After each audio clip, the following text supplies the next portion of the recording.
I wonder why it is that women are so terrified of men that when men are most likely to be murdered by a man, why aren't men equally terrified of men? Because when men murder each other, it's not really like a predator-prey dynamic. It's not like predation or men going out of their way to like stalk or hurt men. It's usually like gang violence or like general criminality or people like fighting over bars or murdering each other and stuff.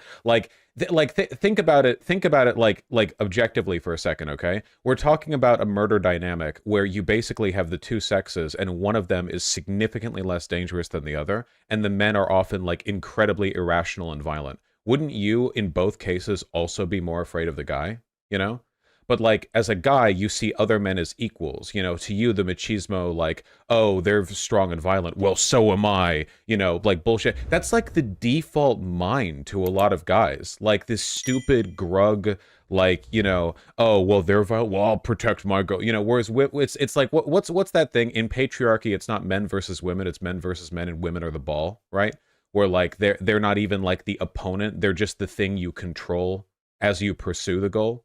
You know, something like that. That's like an old line, but you know, it's still pretty true. Yeah, men also don't tend to kill other men because they're men, whereas an ungodly amount of like targeted violence is done against women, which is one of the reasons why male serial killers so often go after women, or if they're gay, like men, you know, whatever they're into, I guess, because that like predation element sort of persists in a lot of cases for some gay men. Do you think most men are scared? I don't like questions like this. No, most men aren't scary and dangerous like that. It's a broader social dynamic, you know? A lot of it is just what people feel comfortable doing, or like in what situations people feel like they have social permission to, or what people feel entitled to. It's not like most men. I don't worry about most men, partly because I'm a guy, partly because I'm like a big guy, but a lot of it's just because I'm a guy. Like there are smaller guys who also don't go around super paranoid about guys because generally speaking, predatory men don't target other men, you know, whereas women get like roofied or raped or harassed or stalked or like catcalled or whatever the fuck else, like pretty damn often, you know?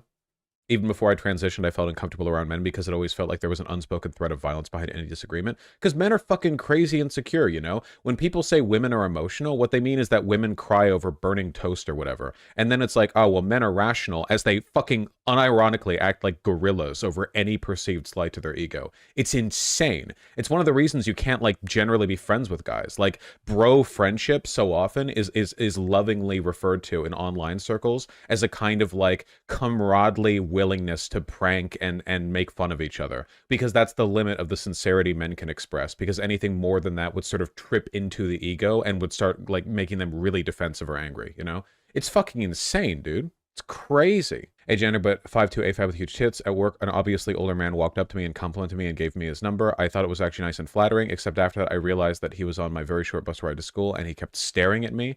I got bad vibes and... Wait, bus ride to school? Were you in high school at the time? I got bad vibes and took a different walk around to work. Oh, work. Okay, to school then. He predicted this and waited around the other side of the building to confront me and follow me to work, and I had to basically yell at him in public to get him to stop following me, despite saying I wasn't interested. Yeah, like, it's genuinely, like, like, this shit happens so often, though hopefully not to that extent. Like, you know, all the fucking time. It's crazy. It's never happened to me, you know? Never happened to me. So yeah, I disavow. Yeah, we as the guys in chat are all aggressively disavowing right now. We're all disavowing very hard. This isn't like a all men bad thing or whatever. It's just like you have to be sympathetic to the way this dynamic affects like women or AFAB or what the fuck, you know, feminine people. Didn't this literally happen to Hunter Avalon? This happened to Hunter Avalon's girlfriend. Yeah. Well, Hunter Avalon's girlfriend fucking stalked her back home with a gun. Yeah, or what was it, a wife now? A wife now. Oh, congratulations. I didn't know that. Yeah, the ex or whatever fucking stalked and attacked her. Yeah, and like shot into the door and stuff with a fucking shotgun or something, you know? Society doesn't make the effort to weed out this behavior, so women have to assume those. Yeah, cool scene. I like that way of putting it too, because I think women would be a lot more comfortable if it wasn't for the fact that so much of this behavior gets kind of like, it's allowed to slide up until the very last minute. So a guy can be, even around his friends, persistently weird and creepy, but it's like, oh, haha, that's so wild, until he really does something. But because there's no system for weeding that behavior out early, or disincentivizing it, or disallowing it, or socially ostracizing people who act that way, like women, from the outside perspective, if they're not already like locked in with your friend group, they don't know which guys are red flags, because everyone seems to be okay with every like sign up until the final red flag, you know? Like it doesn't, like, people kind of like write it off or whatever. How can you not be insecure as a guy approaching someone knowing that every woman has experiences like that? Because women somehow, in spite of everything, still at times do like men. You know, and you could be that guy. Seriously, don't like let it get you down or whatever. If you just be normal, you know, that's fine. Just be normal. It's if you can be normal, like you're at the end of the day, like you're not responsible for what other guys have done to anyone you approach. You're only responsible for your own behavior. Just be considerate, right? This is one of the reasons why I stress that if you want to get more charismatic and social, one of the best things that you can do is develop conversational strategies that give other people an out so that you don't ever worry about like trapping them in a conversation, if that makes any sense. So you want to like, you want to, especially early on, treat conversations as a series of like back and forth hooks where you're determining how interested both of you are by giving the other person an opportunity to like take the hook and like go a little further with the convo, or to back off of it and not be that interested, you know, that kind of thing. Like even a compliment can tell you a lot. If you go up to a chick at a bar, you know, and you say like, oh my god, I really like your dress, your shirt, she's got like a nice necklace or something, you know, you can usually like, oh, does she go like, oh my god, thank you, blah blah, or she's like, yeah, thanks. Like you can read a lot just from stuff like that, you know. It's not a perfect system, but it's good to lean on the side of caution, especially in an environment like a bar too, you know, because like you're probably talking over loud music, you know, it's a whole thing. It's a whole thing. This is another problem that having regular female friends you don't necessarily want to sleep with would help fix. Yeah, that's true, 100%, yeah.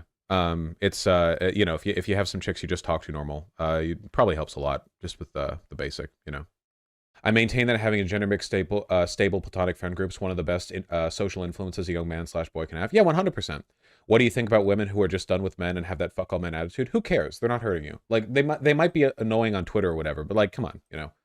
Like if they're making really bad political prescriptions or like going out there arguing with people, you can argue against them. I just wouldn't take them too seriously, you know? In spite of all the terrible shit that men broadly have done to women broadly, there are still girls going out to bars, you know? Clearly, like, wait, we're just going to have to live with each other. So I think that like a national divorce, you know, men going their own way, women going their own way attitude towards solving these issues doesn't really help. But if they're doing it out of a trauma response, then like fucking, you know.